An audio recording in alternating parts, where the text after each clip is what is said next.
तो राजधानी पटना हम चलेंगे। राजनीतिक हलचल क्या होगी, दिन भर की बड़ी गतिविधियां क्या होंगी, मौसम का मिजाज क्या कुछ है राजधानी रांची में, इन तमाम चीज़ों को हम समझेंगे। हमारे साथ संवाददाता गौतम जुड़ चुके हैं। गौतम का रुख करेंगे, गौतम से समझेंगे कि आज राजनीतिक हलचल क्या होगी और मौसम का मिजाज क्या कुछ है। तो गौतम हमारे साथ जुड़ेंगे, संवाददाता गौतम जुड़ चुके हैं।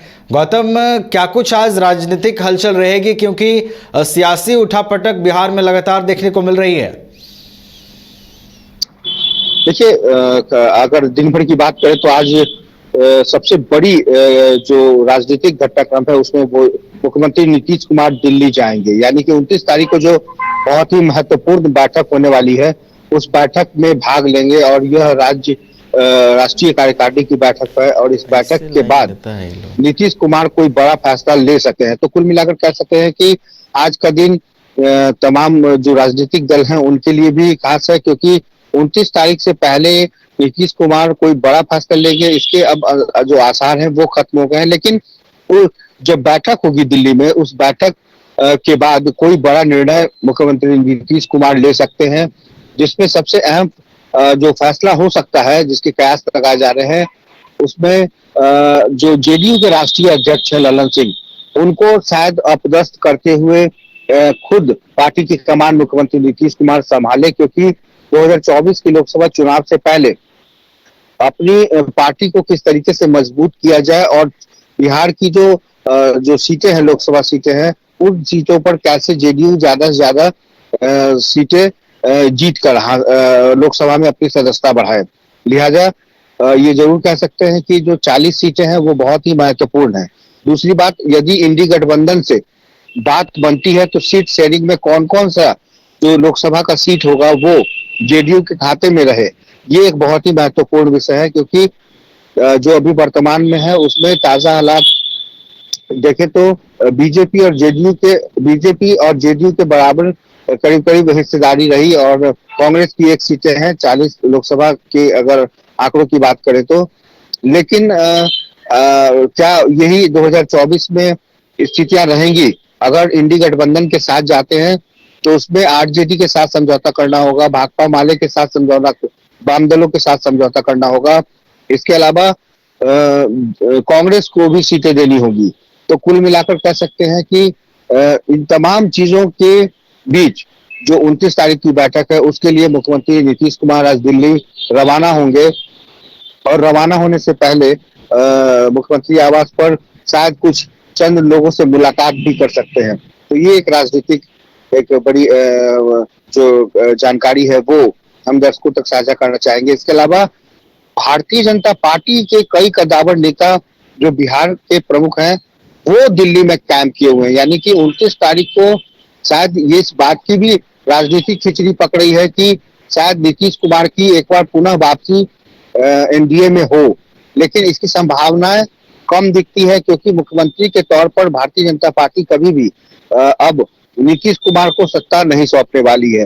क्योंकि अब या एक और कयास ये भी लगाए जा रहे हैं कि अगर महागठबंधन में रहते हुए नीतीश कुमार इंडी गठबंधन से अलग होते हैं तो क्या एक नई रणनीति तैयार होगी, क्या एकला चलो की नीति अपनाएंगे नीतीश कुमार। तो ये एक बड़ी राजनीतिक उठापटक खरमास के समय में देखने को मिल रही है और आज बहुत ही महत्वपूर्ण तारीख है इसके लिए।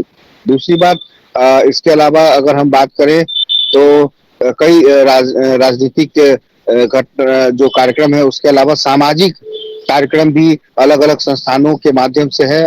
और क्योंकि नया साल आ रहा है तो नए साल से पहले तमाम जो होटल्स हैं, रेस्टोरेंट हैं, जो पार्क हैं, वहाँ काफी संख्या में भीड़ होगी। उसको लेकर के भी जो प्रशासनिक और जो संस्थाएं हैं वो एक अहम बैठक करने वाली है ताकि उस भीड़ को किसी नियंत्रित किया जा सके। ट्रैफिक सिस्टम कैसा होगा इसको लेकर भी आज एक अहम बैठक होने वाली है, ताकि ज्यादा से ज्यादा जो पर्यटक हैं जो 1 जनवरी को मनाने आते हैं उनको कोई परेशानी ना हो, उनको ट्रैफिक सिस्टम का सामना न करना पड़े। लिहाजा सड़कों पर ज्यादा लोग उस समय रहते हैं, इसलिए ट्रैफिक सिस्टम को भी दुरुस्त करना राजधानी पटना के प्रशासन के लोगों की एक बड़ी जिम्मेवारी होगी।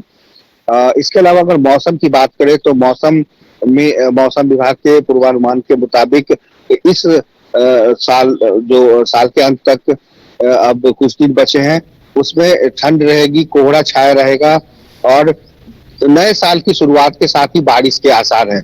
तो यानी कह सकते हैं कि अब नए साल के साथ ही ठंड जो है एक नए रूप में दस्तक देगी, लेकिन इस कोहरे की वजह से जो आम जनजीवन व्यस्त होगा उसके बारे में भी लोगों को जानकारी देना बेहद जरूरी है, क्योंकि जो रेल यातायात है उसमें कई ट्रेनें रद्द कर दी गई हैं, कई ट्रेनें लेट लतीफी से चल रही हैं, खास करके दिल्ली और कोलकाता के बीच की जो ट्रेनें हैं उस पर सबसे ज्यादा कोहरे का असर देखने को मिला है। इसके अलावा अगर हम हवाई जहाज की बात करें तो कल रात से जो विजिबिलिटी है वो बेहद कम है, जिसकी वजह से हवाई यात्रा पर इसका सबसे ज्यादा असर पड़ा है। 180 यात्रियों के साथ साथ 2 सांसद कई घंटों तक उस विमान में फंसे रहे, लिहाजा अब थोड़ी देर पहले ही विजिबिलिटी थोड़ी बढ़ी है, जिसकी वजह से हम अभी कुछ देख भी पा रहे हैं और सूरज के निकलने के बाद स्थितियां थोड़ी अच्छी हुई है, अनुकूल हुई है।